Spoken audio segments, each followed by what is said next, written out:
Okay, so there's going to be a lot of overlapping concepts and practices between this class and ethical hacking for some of the chapters. So you're going to see some of the same tools that are going to come up for vulnerability assessment. This is important to kind of re-emphasize because this is mostly the area that we professionally focus on is vulnerability management, risk management, and then how we control how we implement control based on what you find as vulnerability and risk. So this particular unit focuses only on vulnerability management. I think in CIS 27 and the other classes touches on what is vulnerability, but now you're gonna take the information that you find, interpret it, and then put that into the concept on how you would build a solution. So we're gonna be able to quantify some of the score today and kind of see how that can be incorporated with your reports when you need to generate this as an analyst in cybersecurity. So to start, we're going to review, right? Vulnerability management is really about first, you need to identify, find these vulnerability in your systems, network, and people. So a lot of the times we would use a tool like a software application or a form of assessment to be able to really look at what kind of vulnerability we have and then prioritize them based on how severe they are. So for example, if you have a vulnerability in your operating system that can cause some form of breach, right? Like in the former example, this is like an old example, something that would generate WannaCry issue or something that would have potential 0-day.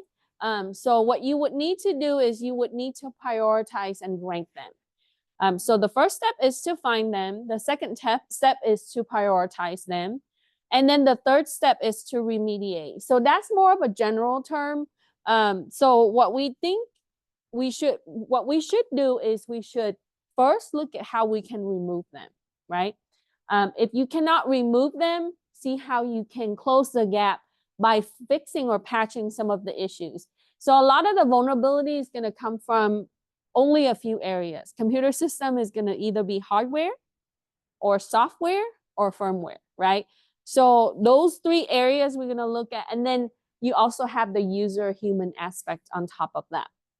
So what we need to do is we need to make sure that you remove the potential on how the attacker is going to exploit your system, right, using the vulnerability. And that is a form of attack, right, or a high risk issue.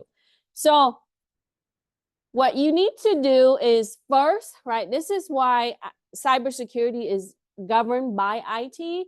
You need to have inventory of your assets, meaning that all the systems, all the servers, all the devices, you need to know what they are, right? The model, the operating system, their use.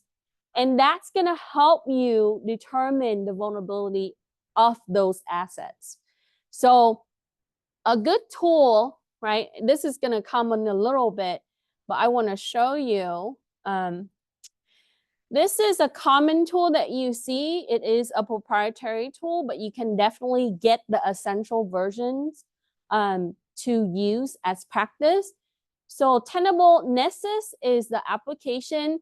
And the first thing when you run this application is it's going to query all the network devices. So let's say that I'm using this tool and I just click start. It's going to look at all the connected devices and it's going to give you a report. So if you have 1,000 devices connecting at that moment when you scan, it's going to take a while. So the first thing it's going to do is it's going to give you the inventory of the assets, right? All your systems that are connected. And it's going to identify them based on IP addresses, system host names, and it's going to give you a list.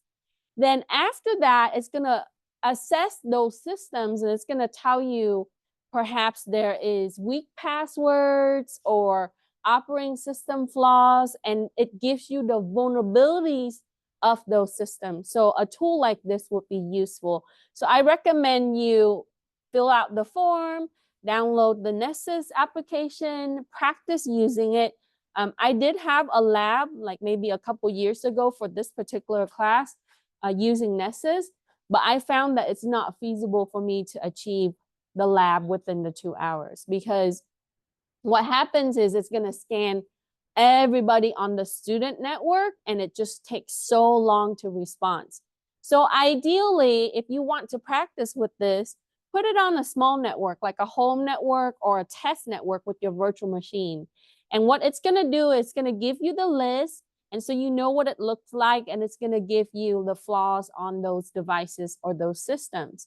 Now, is that going to be enough? No, right? It is something to start. Now, if you're using the professional version for this, so it tells you right here that you can only have up to 16 IP addresses for the free version or the essential versions.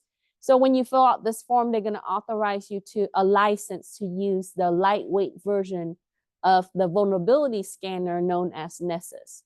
But if you purchase the license, it's at least $2,000, right? That's going to give you a higher range, right? Unlimited access to the IP addresses on your network. So there's limitation, but it is a really good application to practice. And I recommend using this application. I did put a link on your note in the later section, so you can go, and it's known as the Tenable Nessus vulnerability scanner. So what we want to achieve is we want to be able to determine, right, the vulnerability levels of our assets in the business or in the organization. Then after that, you are going to create a workflow on and build out some procedure on how you're going to remediate those vulnerabilities. And so let's say that I want to really address operating system vulnerability first, right? Windows particular. Then I would need to look at the version of the OS, maybe Windows 11 or Windows 10. Maybe my organization hasn't upgraded to Windows 11. And then looking at like how we would push updates or patches for the operating system. Now, you know that in IT environment, we don't push auto updates as they come. You know how at home, you always get the notification for Windows PC, right? Oh, an updates were downloaded, restart to install your updates, right? In an enterprise environment, we download and test the updates before we roll the updates. So that means that because sometimes you know this, updates is might cause issue with your drivers and other things. So it might push you back a little bit further than moving you forward with technology and security. So we want to make sure that we test the updates. So with that, you are going to incorporate that into your workflow. And the best way to kind of test this is using a sandbox or a virtual machine environment to be able to do that, right? And then lastly, we want to continue to do this. So you know that the practice in cybersecurity analysis is to keep up with it, right? When you stop is when you fall down. And so this is why there's a high demand for this type of profession, because there's always a need, right? There's a new vulnerability out all the time. There's a new type of technology that creates those new vulnerabilities. So you have to continue. So that means what? If the next month, if you are upgrading your computers and your devices, you have to go back and redo this again for those new devices, right? So it is a cycle and it never stops. So with that, we would need to make sure that we are secured and we focus on CIA. Yes. Since there's a problem downloading the Kali machine, we will get to that when we get to the lab portion. So let's focus on the assignments in the lecture. Yes, sometimes it could be slow in downloading, and then I'll help you when we get to the lab section. There's time. All right. So for the first question, it asks you, why is vulnerability management important in organization? We know that vulnerability management really helps organization understand what state of security it is in. And to do this, we're going to be able to identify, prioritize, and remediate vulnerabilities before the attacker exploits them. to undermine CIA of the assets of the organization. So your protection means is going to be more proactive. So vulnerability management, if you do this effectively, you are going to have effective solution for your enterprise, right? For your infrastructure. And you can find this on page 1 of the notes. I just summarized that section up, right? And then for number 2, it says describe the effective approaches in building effective vulnerability management program.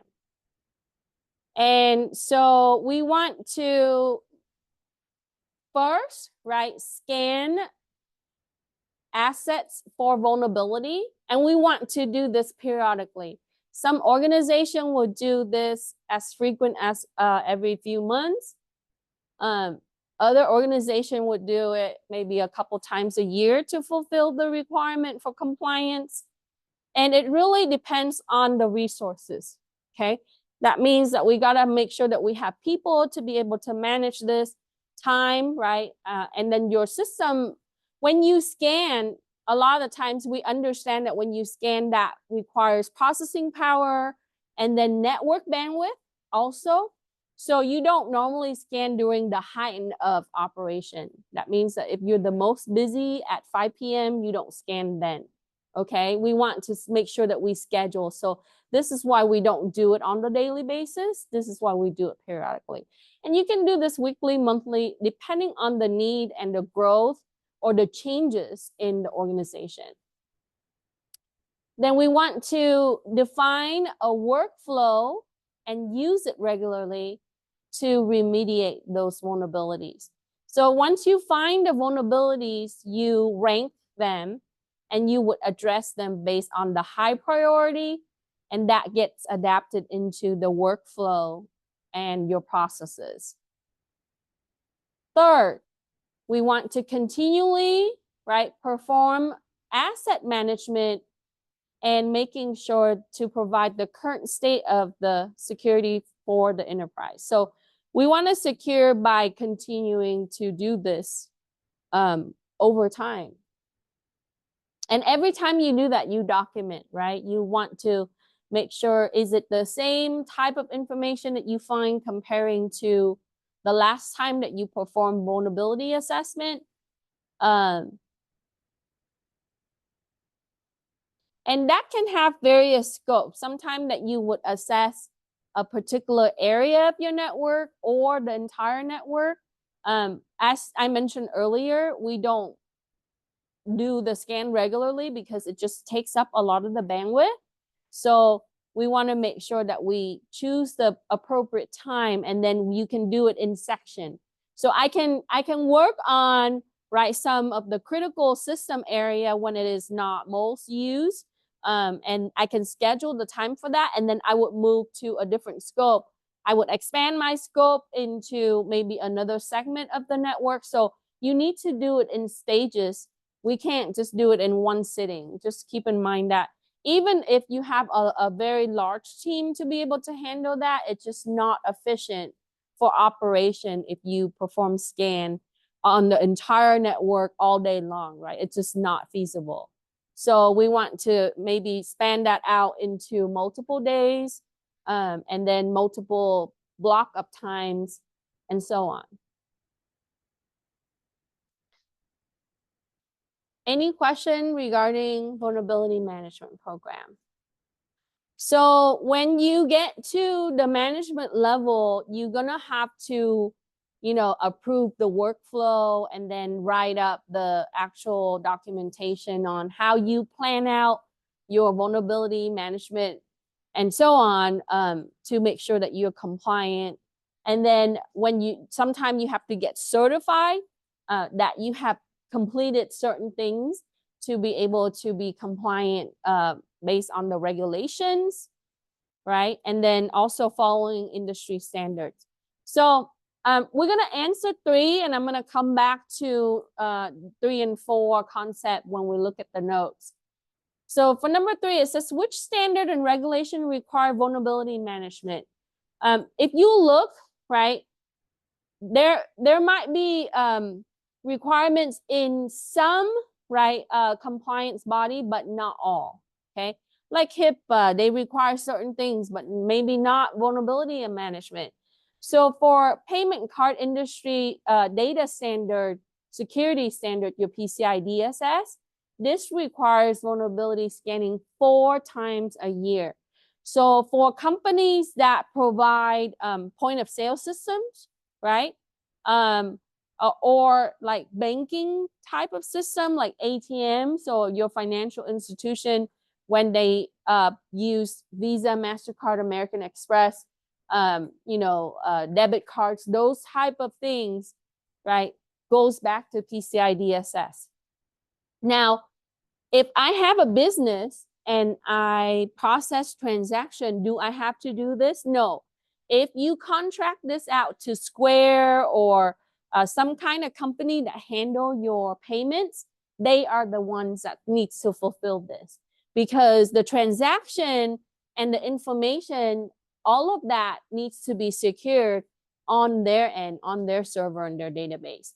So what you see is the organization that directly handle PCI DSS are the ones that are managing the data, the transactional data for Visa, MasterCard, American Express, banking, financial systems, and so on. So this requires 4 times a year for vulnerability management. So if you work in this industry, just keep in mind that you need to know this, okay? And then you have Federal Information Security Modernization Act of 2014, FISMA. And who's compliant under FISMA, do you know? Any agency that is falling under federal, right? So military, government agencies like Department of Defense, NSA, CIA, any agency that falls under the federal umbrella, they have to fulfill FISMA, okay? Now, school institution like this, we require FERPA, but it doesn't fall under the federal because public school falls under state. So if you look at, who really pays the bills for that organization, right? So federal agencies is going to fulfill Federal Information Security Modernization requirement. FISMA require vulnerability management program. That means that you have to have it in place. And they are not specific about how often you have to do this. You just have to do it. So most institutions or organization would do at least once a year, and that's a requirement. So you have that checklist. So in order to be certified again for, so long, you have to complete whatever that's required, right? What happens when you're out of compliant? You pay fine depending on the compliance body. Like for example, HIPAA, they have various fine in data privacy and non-secure data. So one records can be a few $100s to $25,000. It depends on how severe it is. So what you should do is you should take a look at the requirement in there. It's on their website. You can go there and they would talk about like what you need to do for the program. Okay.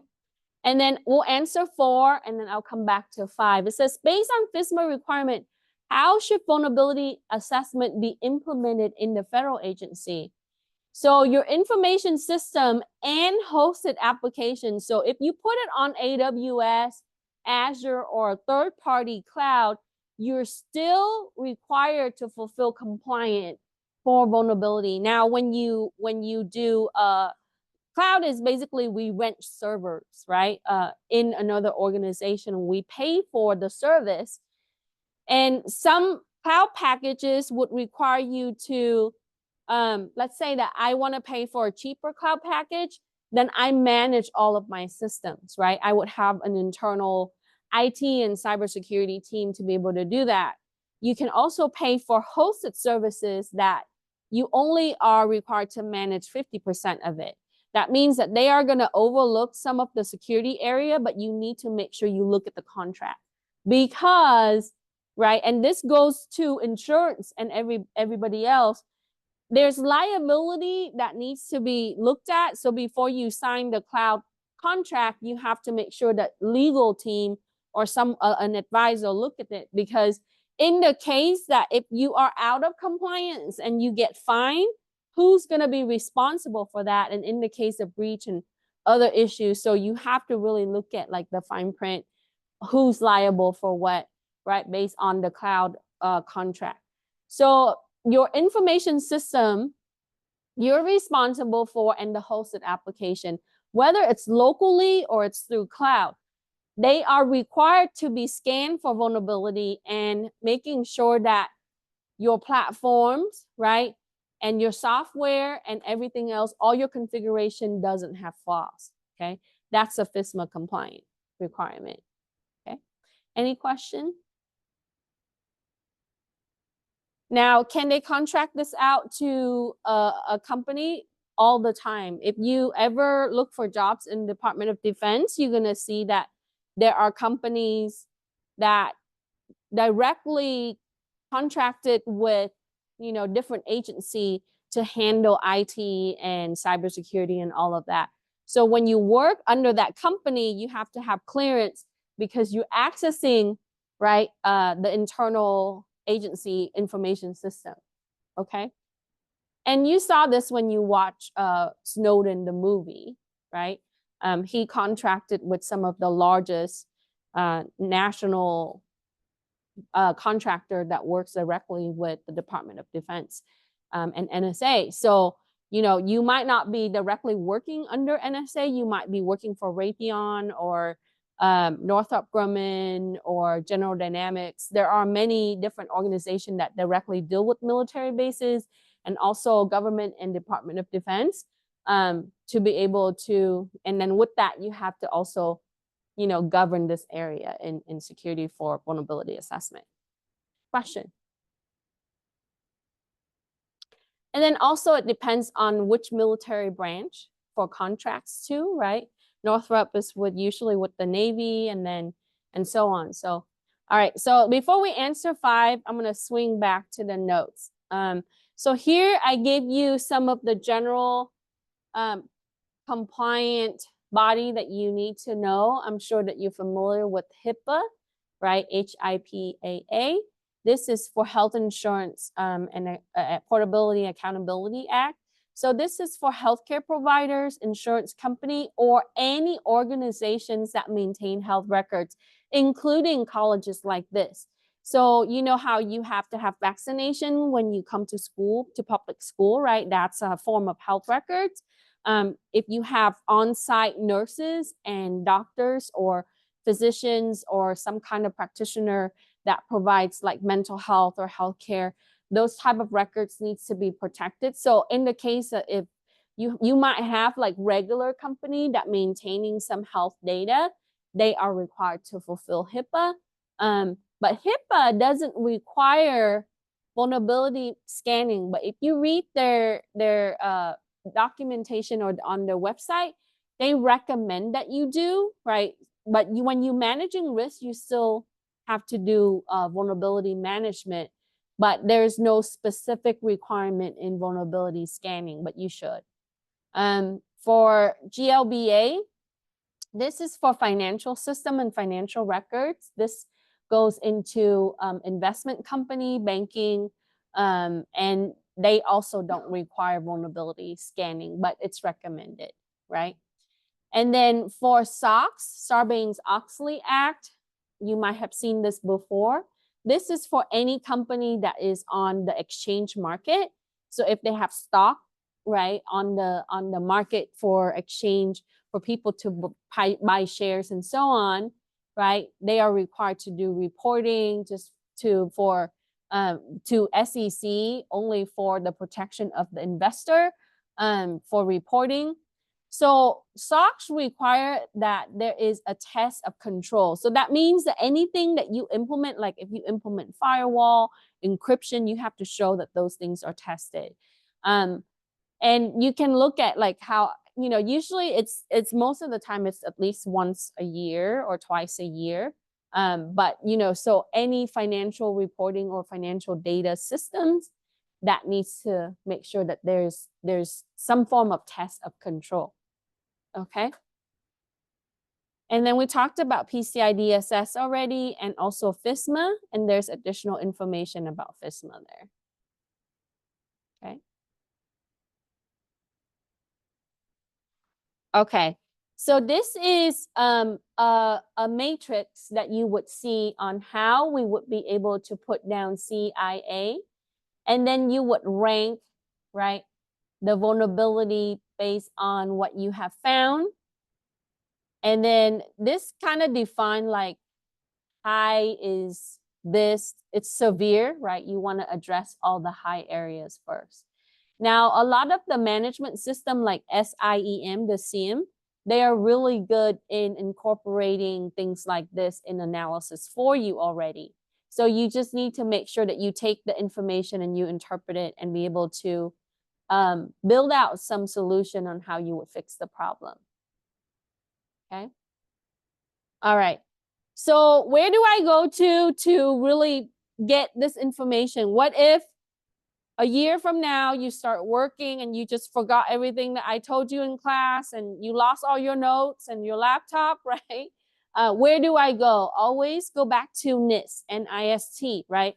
They have publication for privacy and security controls, and 800-53 is a really good documentation that all professionals go to. This will give you the overall, right, recommendation on how you would approach protection of your system and your data and the type of control that you need to implement.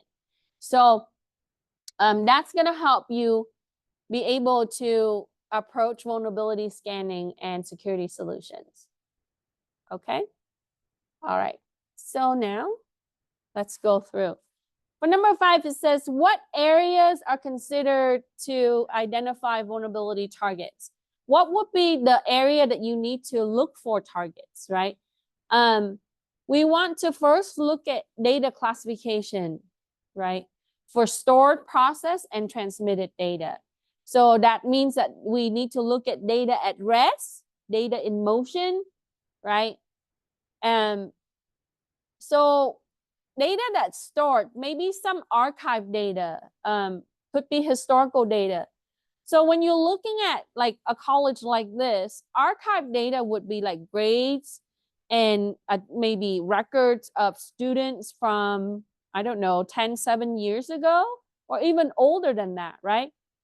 And then you have processed data, data that's being currently used, so data in use. So processed data could also be transactions, maybe purchases, account payable data. There could be a lot of different areas. So we want to really break down the data in classes, right? Public, private, confidential data. So they are grouped differently. And then transmitted data, that could be web data, email data. So you would look at like a broader horizon of your data classes, whether they're stored, processed, or transmitted.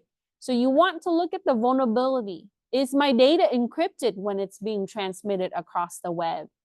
Is my data protected for permissions control when it's being used and processed, right? Is my data protected when it's stored on the database? Who has access to the database and private data, right? Like personal identifiable data, your PII. And then you want to look at the vulnerability, identify the vulnerability to connected public, semi-public, and private systems, so your network systems. So when we're saying public systems, that could be systems that are on your wireless network that is publicly exposed, or your web server that is showing your company's information and, you know, the organization and what you do and contact information. And then you do have semi-public. This is the DMZ area, right? The militarized zone where it is public front, but some of your data is being protected also. And then your internal LAN, which is fall into the private systems, right? That is inside your network, okay? So we need to find a vulnerability in that. So when you're looking at all of these bullets, the scope is very large if you have an enterprise, right? So I'm going to work my way from the data, and then I'm also going to assess my network all the way from the outside in. And then we're looking at services. That means that protocols and ports. So we're going to look at the type of services that we use and offer. It could also be like web application services. So depending on the industry and the company. And then your system role, right? So server functions are so important. Looking at like how the server roles are played into your daily operation, which is production, and then testing and development. So development area, if you have a company that does a lot of like web application or application based or software based, right? The last two you need to make sure that you assess. Okay, and that could be cloud-based development as well. Any question? Okay, so we kind of have an understanding of where to look for our vulnerabilities, right? Okay.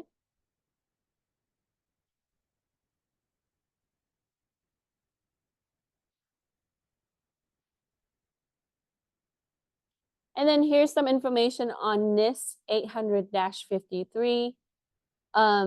In some classes, they're gonna make you like upper division classes and also master level, even doctorate level. You're gonna have to revisit this and you have to write out a plan and making sure that you fulfill the control. So here it talks about the 8 control enhancements depending on the circumstances of vulnerability scans.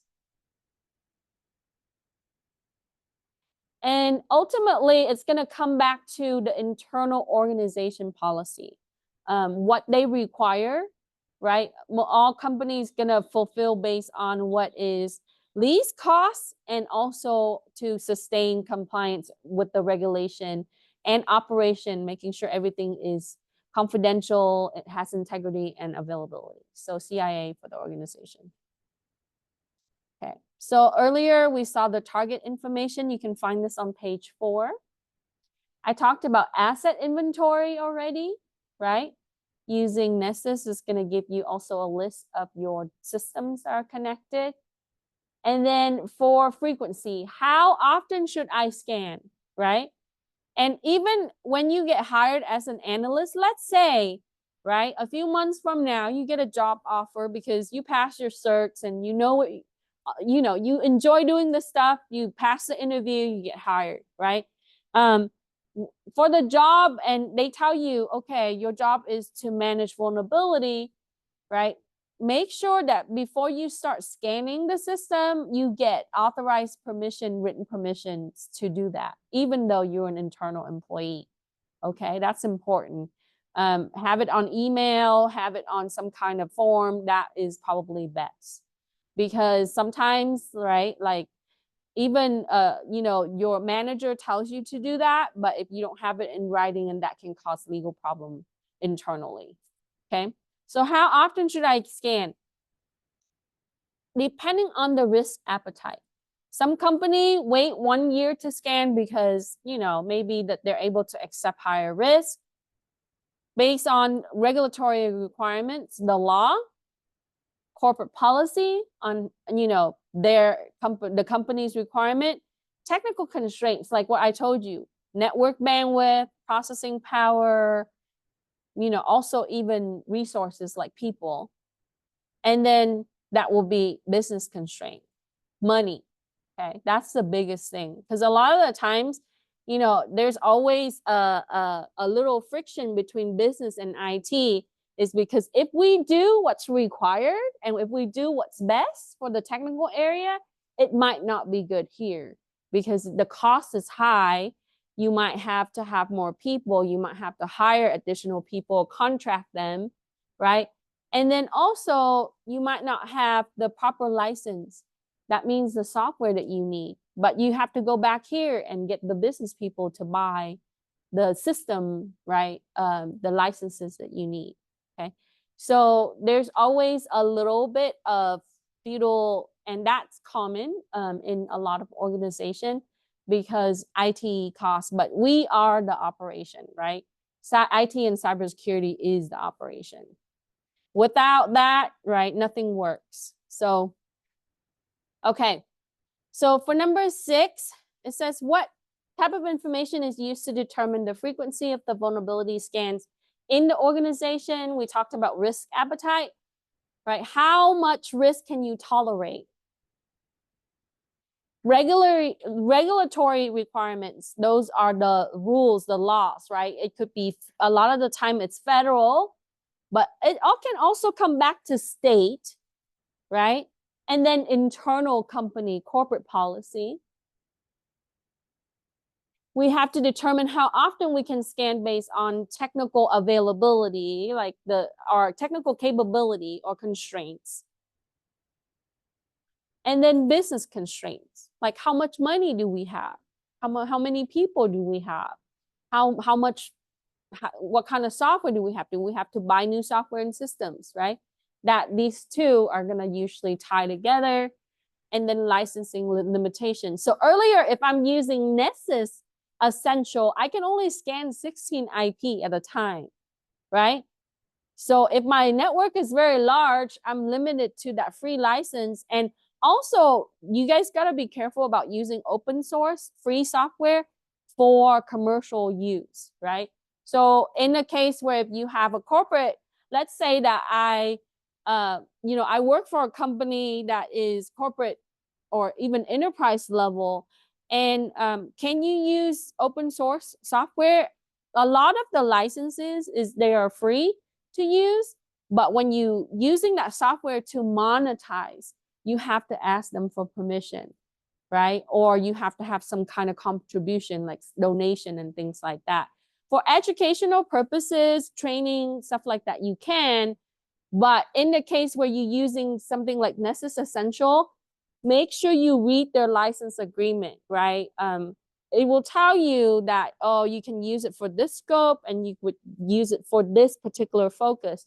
But in an enterprise level, usually you have to buy a proprietary software license. And the license is going to be determined based on the number of systems that you use or even the target IP that you need, okay? So, all right. I think the last couple of weeks we talked about active and passive scanning. So in that same concept, you would see that when you use a vulnerability scanner, an active scanner is going to communicate with the host. It's gonna say, hey, that you are my target, I'm scanning you, and then you're gonna get the response from the target. So the host definitely is going to see who is scanning, right? That's active. Now, passive is when we don't interact with the host. The system doesn't interact with the host, and that is more stealth. Most of your vulnerability scanners that will give you a lot more information are active scanner. So in the case where if an individual that needs to scan without being acknowledged or identified, they need to make sure that they are passively scanning. If you're using Nmap and if you're not using stealth mode, right? If you're using aggressive mode, which is a dash capital A, definitely an active scanner, okay? All right, so a lot of the scanner is gonna call home. It's gonna return the information back to the request system. That means that you're gonna get some active, right, scanning results. All right, so how can I find this information? If you look further, so I show you the screenshot for Nessus, we talked about that. Right here, it talks about active and passive scanning, right? We talked about this also in the past, but just to kind of jog your memory. The disadvantage of active scanning is that it is detectable. If there is a firewall, likely that it's gonna block the request because you are probing a system and likely the firewall is gonna drop your request. And they can do that, right? So if you're running Nmap, how many requests does it normally send? When you look at the report, it's gonna say like it's submitted 99,000 different probe. So if you have a really good firewall, it's going to drop those requests. It's going to block and it's going to notify. It's going to have a notification. It's going to pop up. It's going to say, this IP address is performing scan on this server, right? It's going to show that. If you ever get a chance to visit a data center, do it, because, when long ago, I took my students to the data center in Ontario, and as we were there, right, we were looking at, because they were hosting, it's a cloud center, so they were hosting web application, and they showed us like the firewall, how it's blocking. So it's showing like IP from China being blocked, and this is the number of blocks from that IP, and then IP from Ukraine. And it shows that because the IP is pinned to geolocation. Can they mask it? Sure. But you should see that, right? And then the intrusion detection system, that's just an alarm system, so it's going to sound off. So if someone is performing scan inside the network, right? Let's say that someone is pretending to be an employee there and performing scan. If you have an effective IDS, it's going to sound off. It's going to say, oh, that PC with this host name, right, is performing an active scan on this segment of the network, and boom. And then internal firewall should also kick in. So if you have the proper security solution, it should do its job, right? There, okay? So scope just means that how much can you scan? How far can you scan, right? How many systems can you scan? So the extent of your scan. Okay, sorry, the other part fell on, but you can include that from the note. So passive scanners monitor the network and use similar techniques as IDS to identify signatures of outdated systems, applications, and report the results to the administrator. So when you're using a passive scanner, it acts like an alarm system.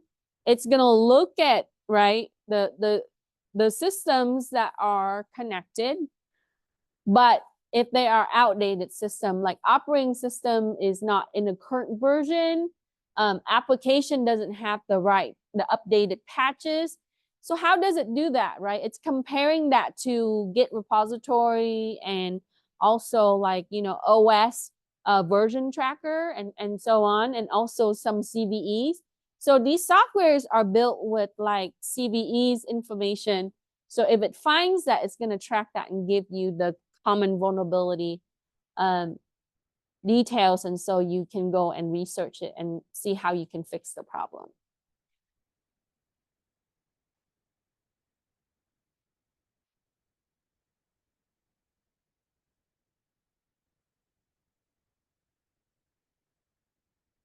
So like I mentioned, right, a lot of this is using the right tools for the right things in cybersecurity.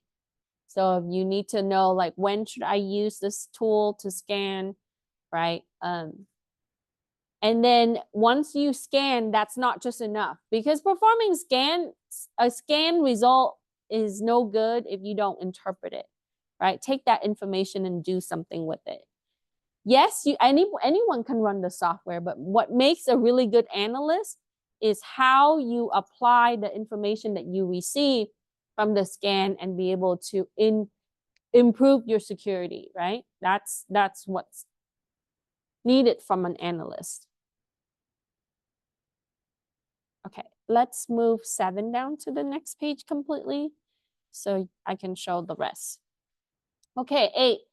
How should security professional determine the scope of vulnerability scan? So your scope is really the number or the amount and type of systems and the network.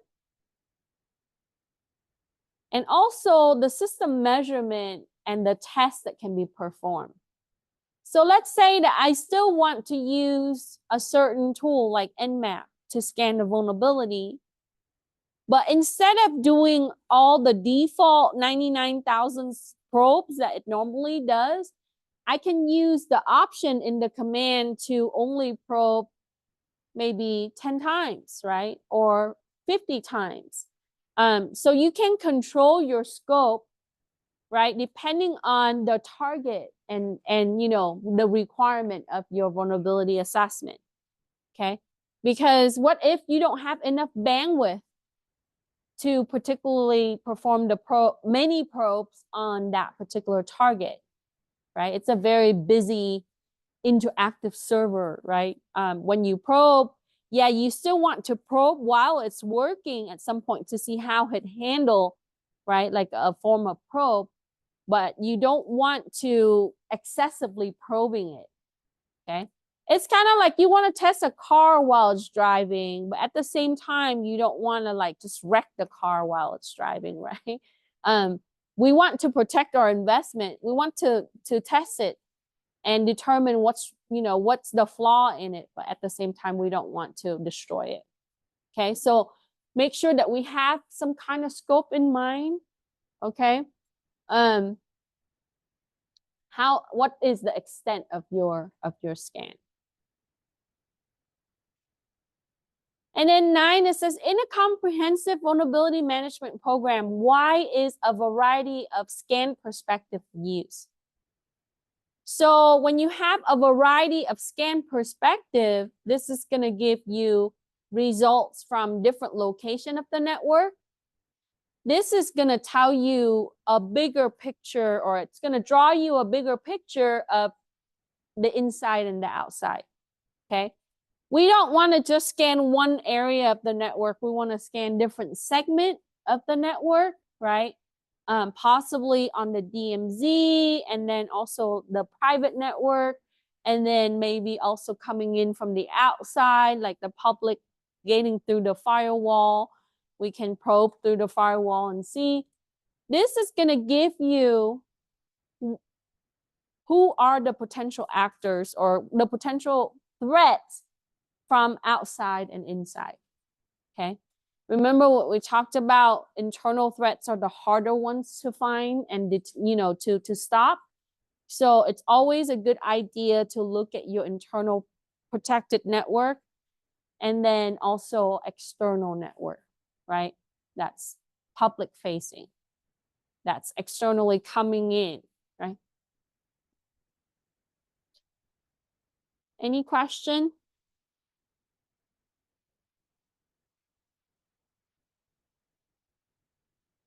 So this class is a lot more in details in this area, okay? It's gonna focus more on risk assessment, vulnerability assessment, because this is the scope of the role that you're gonna be playing. Where CIS-47 is more of a broader foundational class where it talks about a lot of things. We are gonna address other things in cybersecurity, but this is gonna, these upper classes are gonna be how you're gonna apply all of that information into practice, right? So I'm gonna teach you the tools and the things that you would use in the scenario. And I hope that these type of questions in assignment kind of give you a perspective on how you should handle certain things, when you should scan, you know, what type of scan you should be performing, and so on. Okay. Let me know if you have questions. So some of the screenshots, what you see with some of the scans and the tools, and that could also be varied within organization too. So some organization, they would have like specific tool that they have purchased from proprietary company, or if they contract with security firm, they also would use their tools, or sometimes network appliances would have specific tools that you can use. So here it tells you the 3 steps in remediation workflow, and we saw this at the beginning. Okay. And this should be a continuing 3-step process all the time. So when you detect, you fix. And then you test it again and you try to detect again, and the cycle continues. This is why our profession is demanded, right? We talked about that. So we always look at the prioritization of the vulnerability, and you can use it with tracking mechanism, okay? So basically get a list or build out a matrix like what you've seen before. And then from that, you want to make sure that you omit the vulnerability that's detected, that's for the remediation step. And then you test it again because now you already removed some of the issue, right? And then we will come across newer flaws and so on. It continues.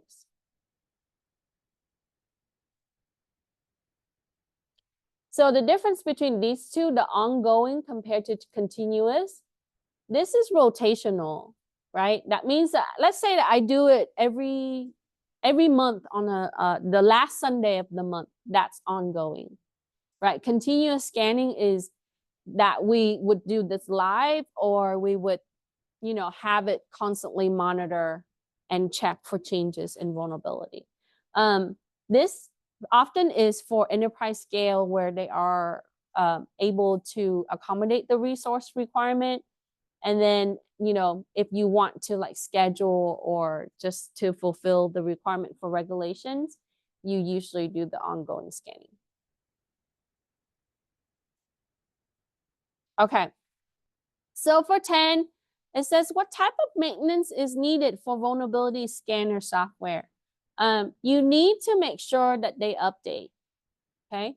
So if there's a new release, because when you push an update on these tools and applications or patch and install plugins, it's going to add maybe new CVE information, new vulnerabilities that the industry have found or the vendor has found. And then it also reduces bugs in the software. So before you start scan, you want to update your applications or the system that you use to scan. Make sure that you have the appropriate patches and plugins. And all software have documentation, proprietary or open source, right? Version tracking is required in software development. And this is why I harp about it in Python classes and the other classes. You must track your version, okay? Because, I might write a script or a program right now, version 1.00.1, right? Whatever.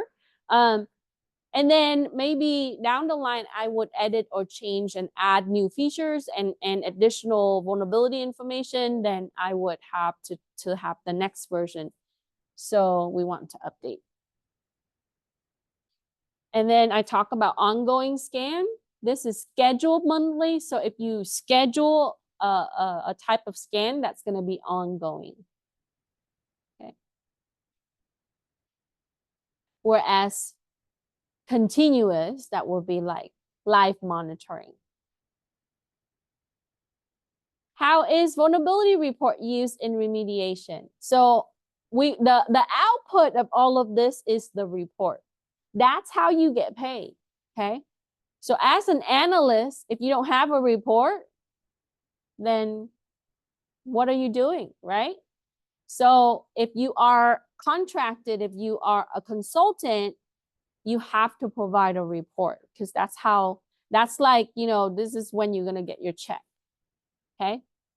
And then on the report, also they want recommendation for remediation. So vulnerability report, that's going to help us determine the the prioritized remediation based on what's critical and what's impacting the operation. So those are the high impacting vulnerabilities. We have to address those first. So on your report, you would list the vulnerability as you found them, but the high priority one is going to be first, right? And you want to tell them how they would be able to remediate it. Like, for example, they might need to uninstall some kind of plugins, right? Maybe update the browser. That tends to be like, for example, Chrome. Chrome had issue like maybe a few months ago, and Google pushed the new Chrome version out, right? So there was an update for Chrome because there was some privacy leak issue that they were dealing with. Then with that, if that is a vulnerability in your system because, maybe you might be using browser-based application, then you might need to patch your browser to remediate some of that problem. Okay, so that's 12. And then for 13, it says, how should vulnerability remediation be prioritized? It's based on critical level, kind of like what we talked about up here, difficulty of remediation, but the most difficult doesn't mean that we should not prioritize it, but it should be first because that can be challenging, right? Because if we don't remediate it, it will create other issues. Severity level, and the potential exploitation of the vulnerability.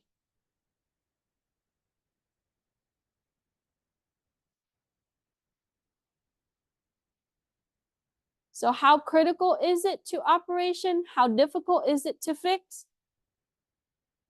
Right? How severe is it and can it be exploited? Right? If it's a yes, then fix it, remediate it. Okay?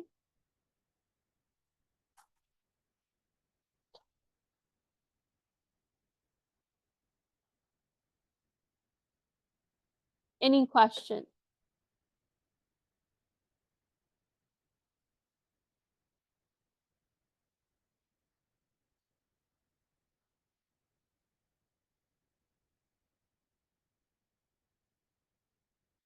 Okay, so report information is here.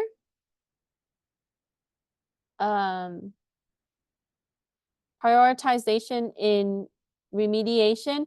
So what we use a thing called Common Vulnerability Scoring System, CVSS, and you would see this in multiple security classes. This is, so basically it's points, right? A number that's gonna tell you the level of that vulnerability, okay? We'll take a look at how that can be calculated shortly, and then testing, and you can also delay remediation, but if in the case where you can't fix it right away, this happens sometimes when you have software, let's say that you purchased from a company and they don't have a fix for it yet and they're working on it, right? So you might not be able to fix it until the vendor release the actual patch for the software. But if it is prolonged, right, consider a secondary option, like is there an alternate software that you can use that would remediate the problem, right? Or sometimes we just eat the risk. We're just gonna have to accept it because there's no fix for it. That happens too, right? Okay, so I mentioned to you the Tenables Nessus already. Qualys Scanner is proprietary. You would see this quite a bit. If you ever look up vulnerability scanner, it's gonna advertise like crazy. Rapid7, if you use Burp Suite, which what you're gonna use today, Burp Suite, Nespos, they have quite a few products for vulnerability assessment. Burp Suite is designed by Portswigger. And they are affiliated with Rapid7, so is Nmap. So you do see these cybersecurity companies that have released different type of tools, and they also provide open source tool. And then OpenVAS, we will see this in the later lab. It is a tool that you can use, right? But some tools, you know, all tools have limitations. So you should be able to have different perspective in scan using different tools and different areas. So it depending on your scope, right? Some tool is really good at network scanners, determining vulnerability in networks. Some tools are good for application assessment.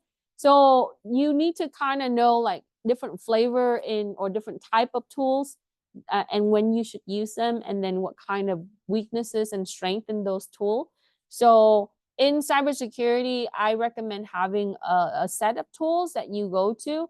I call it build out your toolbox. And so if you, because sometimes when you do assessment, you never know, right? You might need different type of tools. So you want to have a variety. And the more exposed you are and the more comfortable you are using it, it's better in the long run for your profession. Okay, so today I know some of you already take my ethical hacking class and you've seen NICTO. You might see NICTO in another class, right? I love NICTO. So, but NICTO is a really common tool that you would see for fuzzing. So when you hear the term fuzzy and you see this in like tutorial video, blog posts, everywhere, right? It's really a way that we test the application by breaking it, okay? Fuzzing is very common in security approach. So you just basically, you can enumerate the inputs. The application tends to do that for you. But ultimately you generate so many inputs and you want to see when does it break, right? So fuzzing technique is going to be common, and you see that with a lot of the vulnerability tools. Z attack proxy, ZAP is also very common. This is equipped with Kali Linux, right? And this is a way that you can have proxy interception. So we can set up a way to intercept, right? Intervene, like grab that request. So let's think of it this way. You know how when you're driving through intersections, right? You just obey the light. But what if I put you there in the middle? Instead of the light, you're gonna tell the driver where to go, right? So the proxy does that. What we can do is we can set up a middleman, or middleman as in term, a middle point, and we're gonna intercept all the requests that's coming in from the server, and we're gonna interrogate those requests. That's gonna really create what's called a proxy interception that's known in the industry. The tool is called ZAP, or Z attack proxy. Okay, but when you use this is really good for web application. This is really good for web application. So I put that here, right? Burp Suite is also very good. Now, unfortunately, the free version is now very diluted, right? Years ago, it was so much better. When you use it today, you're gonna see some of the features and functionality, because they wrote it in Java, and then when you use it in Kali Linux, there is some slight dysfunctionality with it. But you can also download the version for Windows and see if, because it has UI and you can click and all of that. Burp Suite is a very common tool. There is a proprietary version for it. It does cost, right? If you have this and you're well versed with it on your resume, likely that someone will reach out to you along with certification and credential, right? So for wireless, Aircrack NG is good. I don't know why I have this equation thing here.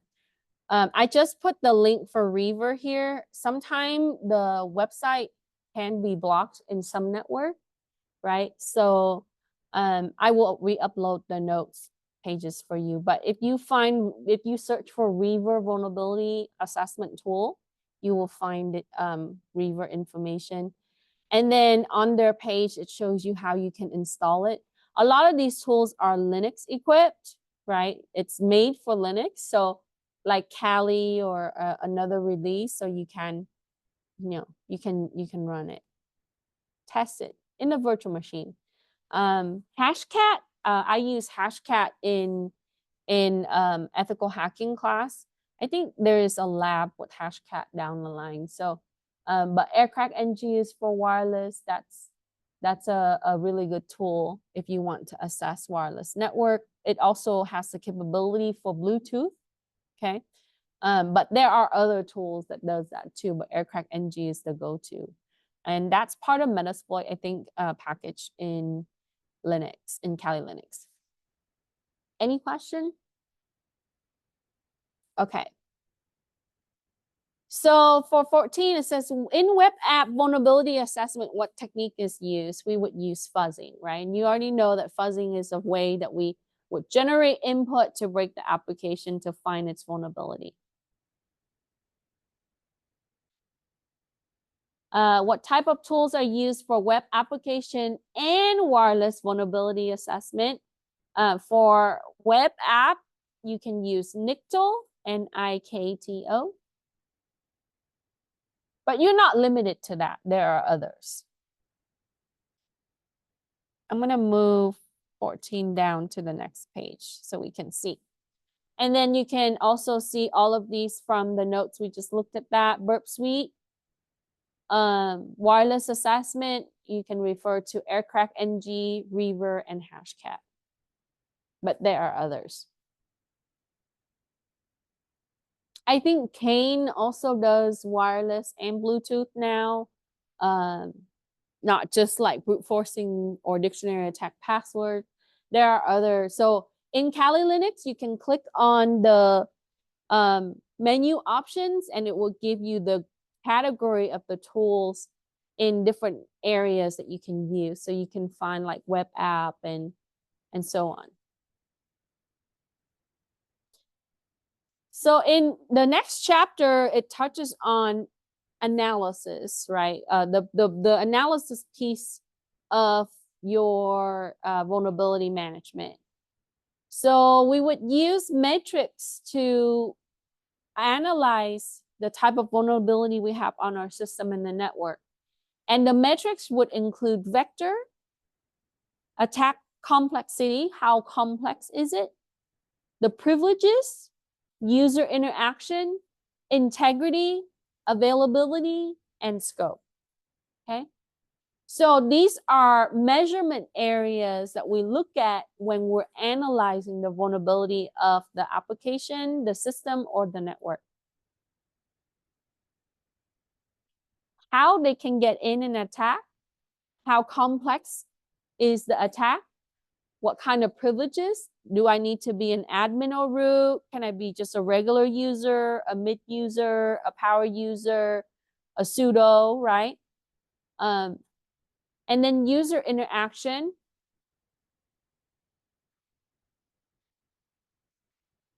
Integrity, it would look at like data accuracy, is there a hashing or encryption mechanism, etc. And then availability. And you see that with fuzzing, right? Sometimes when you fuzz or when you submit so much requests to a system, when you know make like maybe do a denial of service attack that takes away availability. You tend to see that with DOS. So these metrics is going to allow us to measure the level of vulnerabilities. Any question?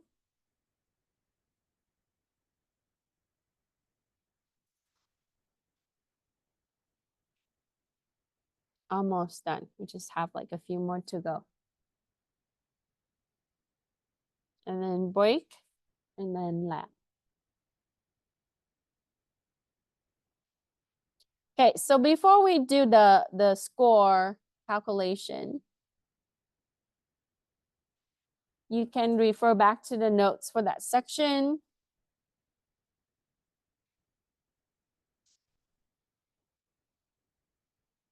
Okay, let's look.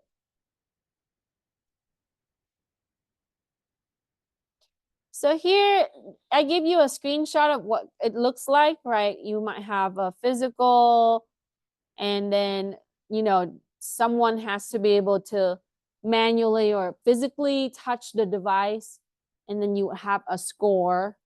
And then so you would go through and give it the value, the description, and then the score. So that's what a metric look like. Okay. You can do this in Excel or another application. Okay.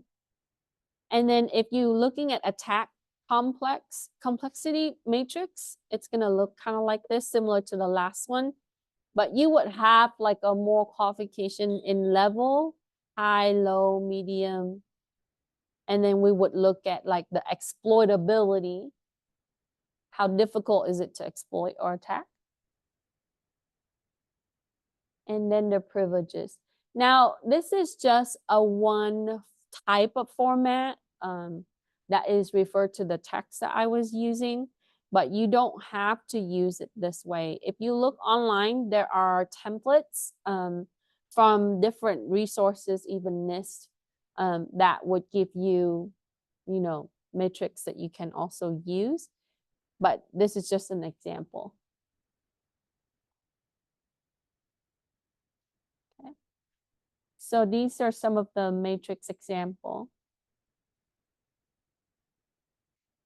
Now for CVSS, This is how you calculate for the score, okay?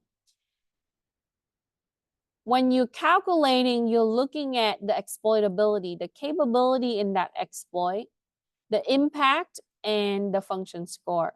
So you will start with 1 and you're going to subtract.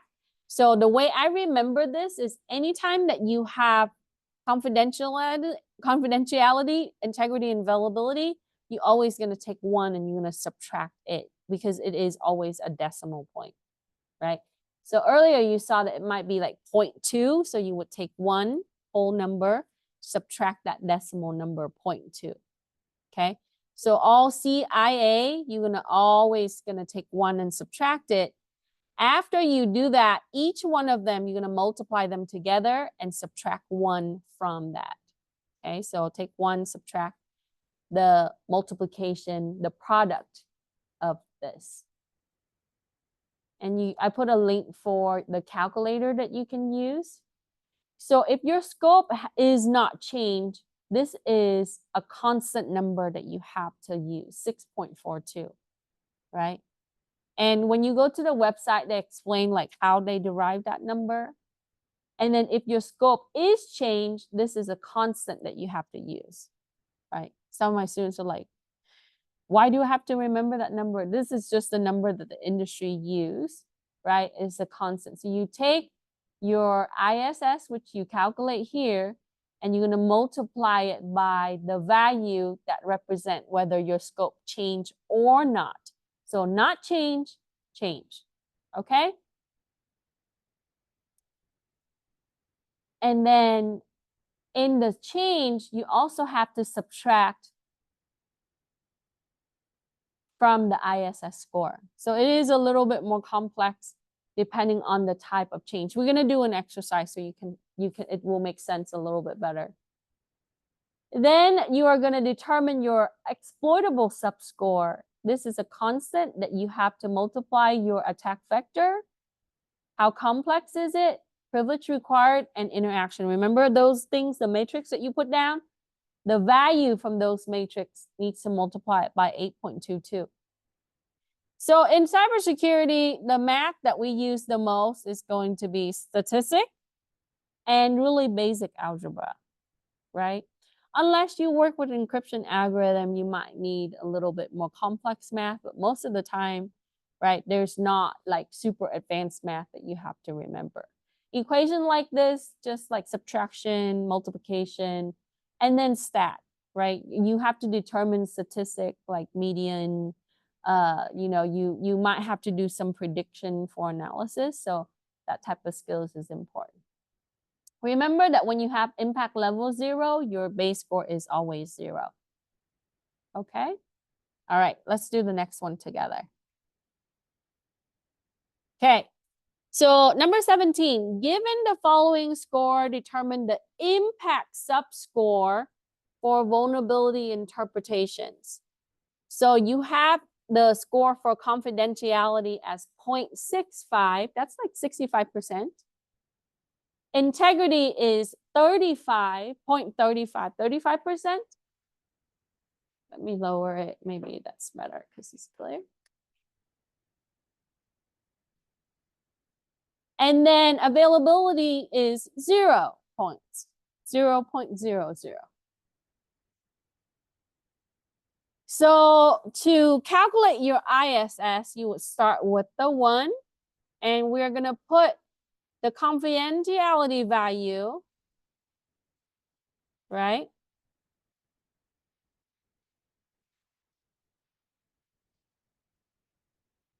Into the equation. The integrity value into the equation. Just plug it in. And then the availability into the equation. Let me highlight it in yellow.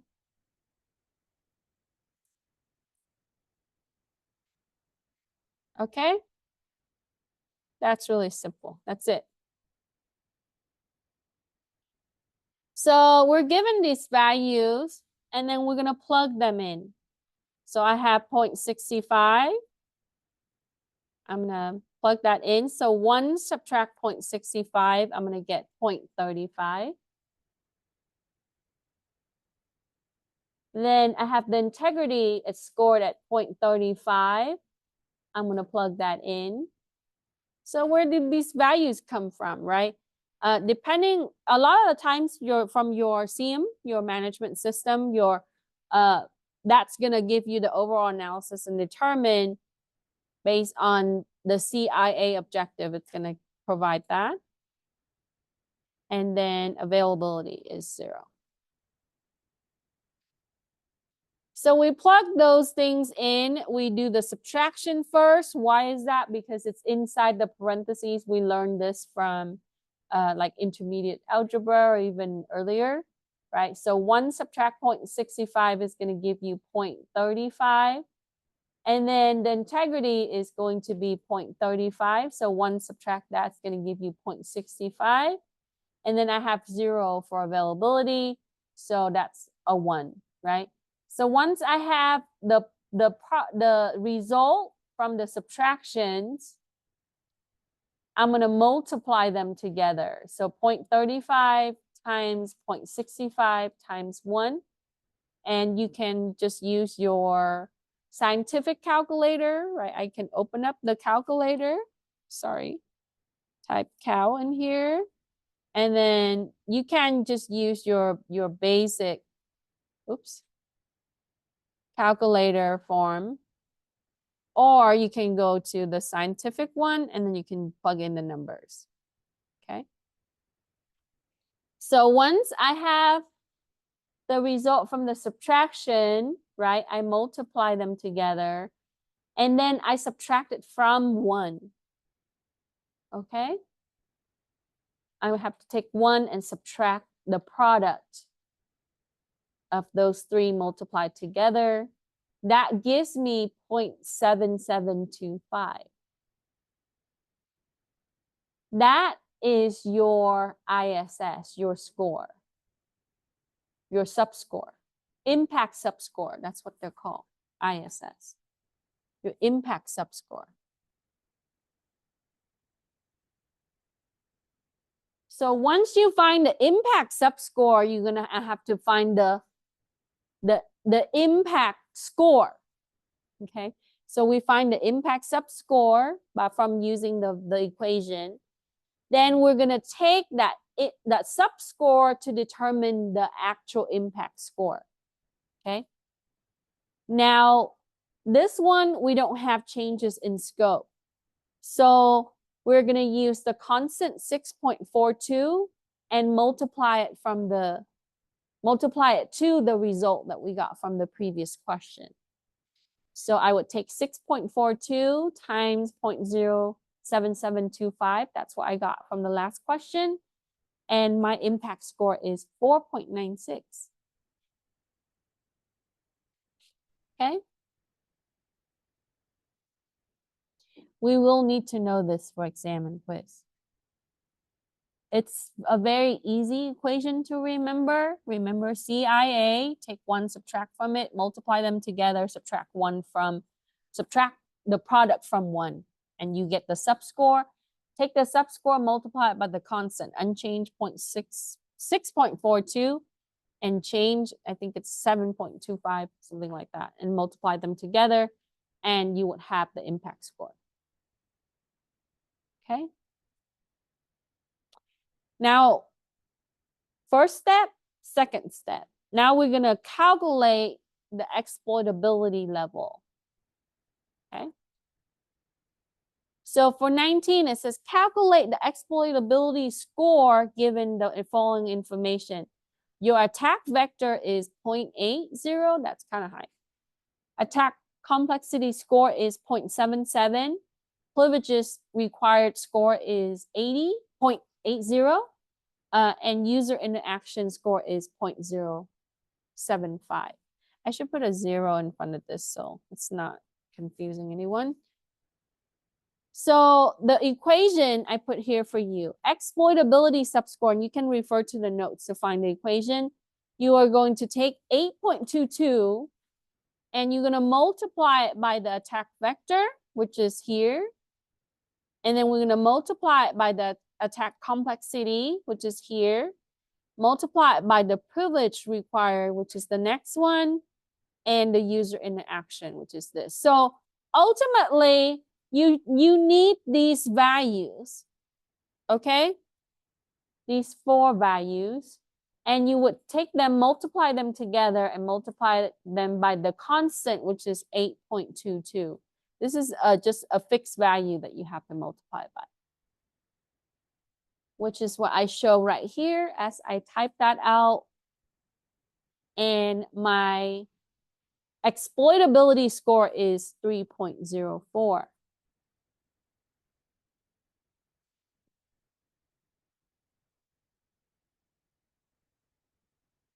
And if you check out their calculator, I think it's a programmable spreadsheet. You plug the values in there and then it's just compute that for you. But you need to know to do this manually. It's good to understand like what is being used to calculate certain score. So exploitability score, you need to know how they're attacking, right? How easy it is to attack, how difficult it is to attack, the privileges required at points, and the user interaction points. Any question?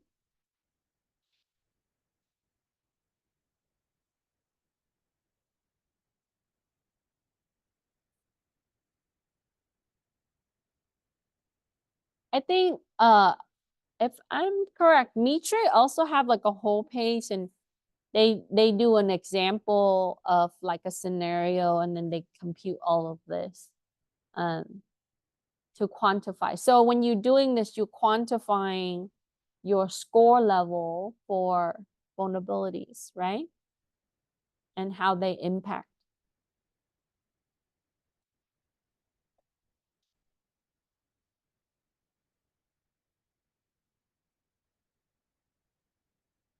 Okay, so now I'm gonna take this 19 down to the next page.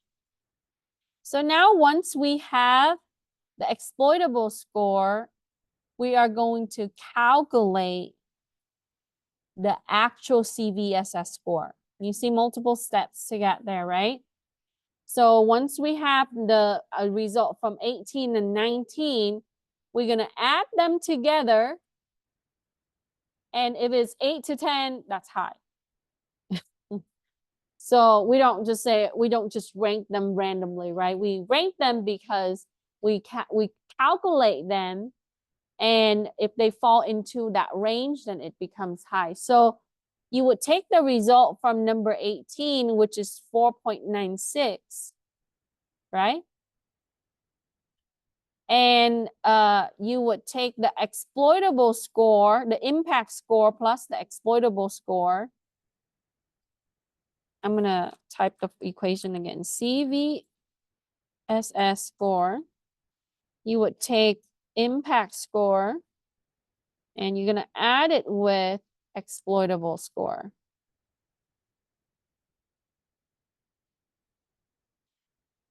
Okay.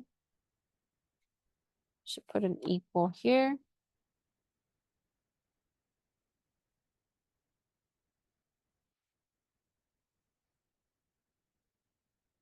Oh, keeps not changing my. And then, so when you're like, I think for this, it's 8. So 8 to 10, that will be high. 8, anything above 8 is high. But if you have a very low score, let's say that you get a 4.6 or something like that, that's considerably low. Okay.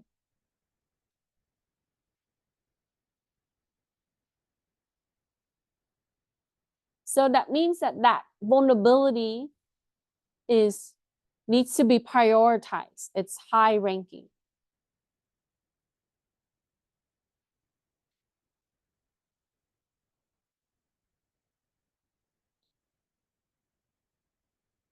So how can you reconcile the results?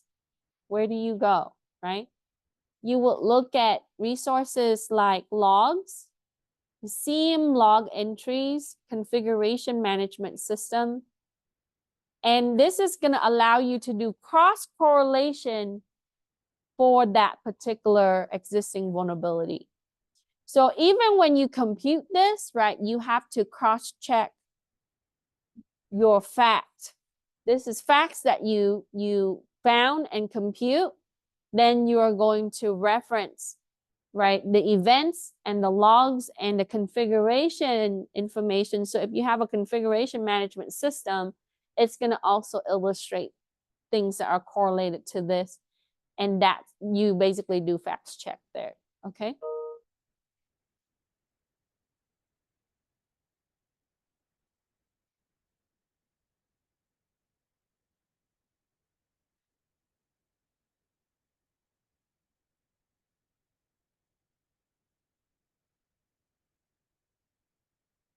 Okay. So the last question is kind of like a different topic area related, but not exactly the same. So we'll come back to 22 once I see some of you recorded these informations, and we can switch back to the notes.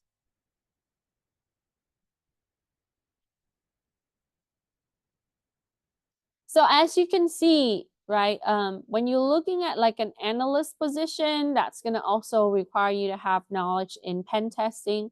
A lot of times that's usually the same function and the same role, right? Vulnerability assessment and management is performing scans, and scan is part of pen testing phases, right?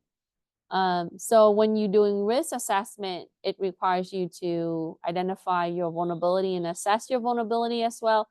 So that's also a function in pen testing as well. So, and then you also have a forensic role in how you would investigate and address the issue that just happened or happened a while back, right? Incident response, require forensic knowledge. So, you do have different roles in this sometime, but ultimately it is 2-1 profession. Okay. All right. I think most of us are done with those 2 questions. So you can find CVSS starting on page 8 and how to calculate it. And the CVSS score range, this is the table that I referred to. So when you get 7 to 8.9, that's high. And then your critical is going to be 9 to 10. So if you don't have anything critical, the items that make the high list gets prioritized. Okay. But critical always trump the high. So this is top, and then following that, and then so on. And then when you get a 0, that's just no impact, no issues, none, right? Your result, keep in mind that you do have false positive and false negative, right? False positive means that you report the vulnerability that doesn't exist. That's like crying wolf, right? And then false negative is when you have a report, you don't report a vulnerability that exists. So it falls through the crack. But in our industry, it's better to operate with false positive than false negative, okay? Because it's better to be cautious than less. All right. So in the outcome, you might have to document some of that. When you do reference check or your facts check, if it is false positive, you need to note that in your report. And then we also have to do trend analysis based on time. So here are some of the common one that I found that I listed here for you. Okay, patches missing is number 1. Buffer overflow, that's very common in non-well-tested software. Privilege escalation, I did this with my class the other day, right? We elevate from regular user to root. So we have to take a look at how we can control that, and then so on. Okay, so the list goes on, and there's more to this, but these are the most common. Now, your web app vulnerability. Why is this such an important area? Every company that you see now have some form of web app, right? So for example, if you want to buy things on Amazon, you have a web app, right?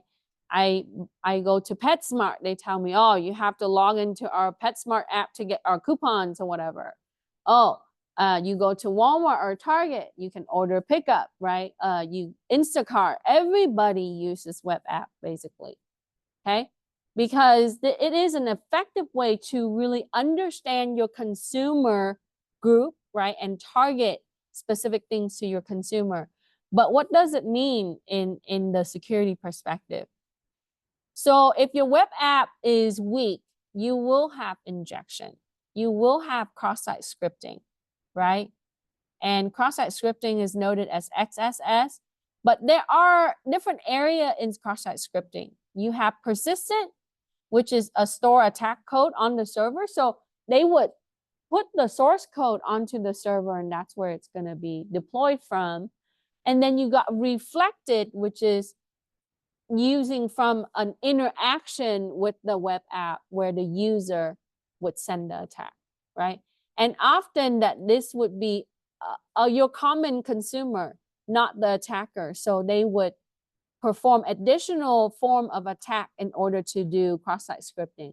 Usually reflectors is with man in the middle or something like that, okay?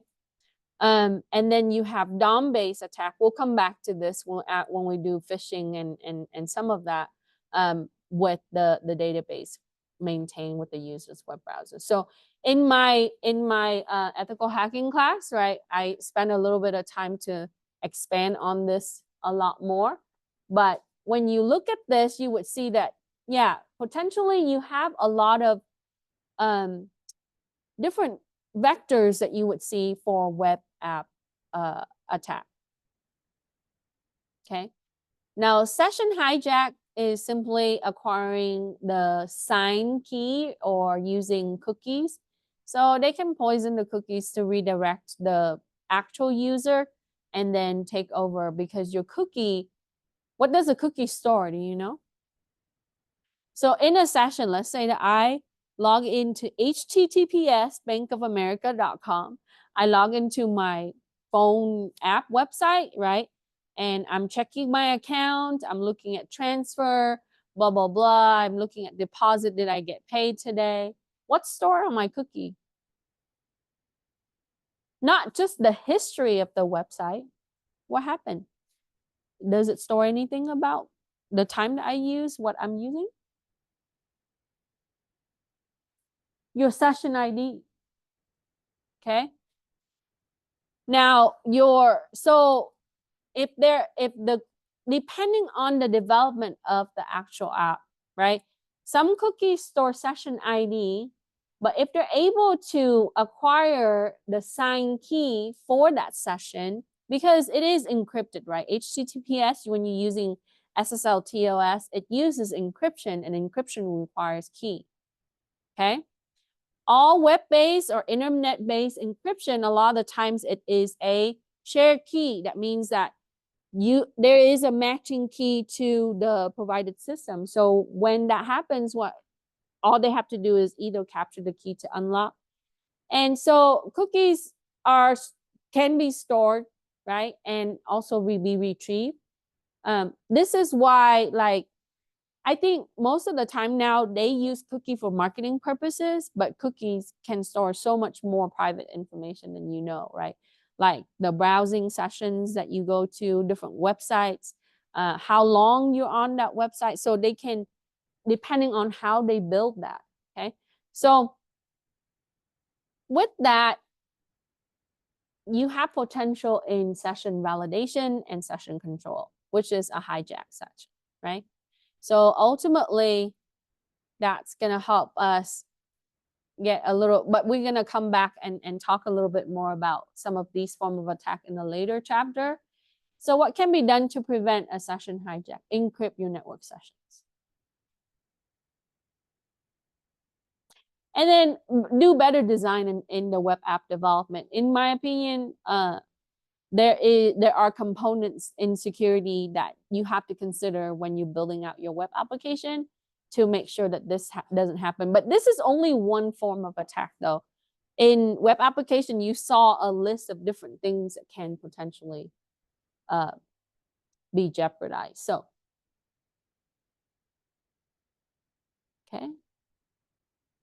So if you excel in programming and you have knowledge in web development, this is an area that you can also get into, and that could be your niche, right? In security, we do know, we are required to know kind of like a vast amount of common foundational thing, but you can excel and be an expert in one area. Okay. All right. I think that's all she wrote for the assignments. If you're done, you can submit it. If not, we can wait until the end of the week to do that. Let's stop recording.